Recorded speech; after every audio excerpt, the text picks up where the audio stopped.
When I'm trying to give the biblical justification for this doctrine, I like to give a constellation of biblical passages rather than just one single one. I like to point, for example, to the creation story in Genesis 1, that God created all that exists out of nothing. And if we look at that passage and we ask, what kind of being must God be to create everything that exists out of nothing? And the answer is he has to be the kind of being that has life in himself. The kind of being who can create everything out of nothing without being depleted or diminishing in himself has to be the Aseity God, a God who has life in himself. So I like to point to those passages. I like to point to passages that where God contrasts his independence with the dependence of the gods of the nations, for example. You see this all throughout the prophet Isaiah, where Yahweh is mocking the pagan nations for chopping down a tree and then using half of the wood to burn and warm themselves, while they use the other half of the wood to create a god that they have to carry around. And God is saying, I'm not like that, those kinds of gods. I don't need to be carried around. I carry all of you around. Or passages like Exodus 3, where we see the doctrine of divine aseity hinted at by the fact that the bush that Moses is drawn to is burning, but it doesn't consume the bush itself. It is a fire that does not need fuel to burn. It burns of itself.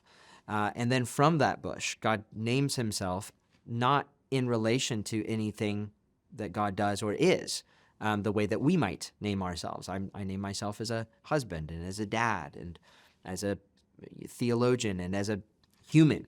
I'm naming myself in relation to other things. Well, God names himself as I am, as the one who doesn't need anyone or anything.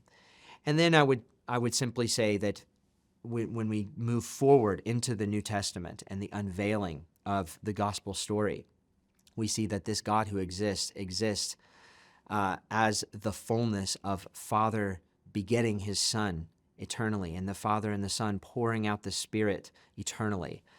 In other words, this Aseity God is a Trinitarian Aseity God. He is a God of triune perfection, of triune fullness of life.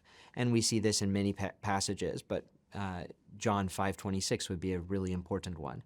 Jesus says, as the Father has life in himself, so he has granted the Son also to have life in himself. And if Jesus were to have simply said, as the Father has life in himself, so he has granted the Son to have life, that would have been altogether unremarkable. We can say that. As the Father has life in himself, so he has granted us to have life. But Jesus doesn't say that. He says, as the Father has life in himself, so he has granted the Son also to have life in himself. As the Father has aseity, so he has granted the Son to have aseity, in other words. And so when you ask, when did the Father give life to the Son, the answer is whenever the Father had life in himself, which is, there is no when.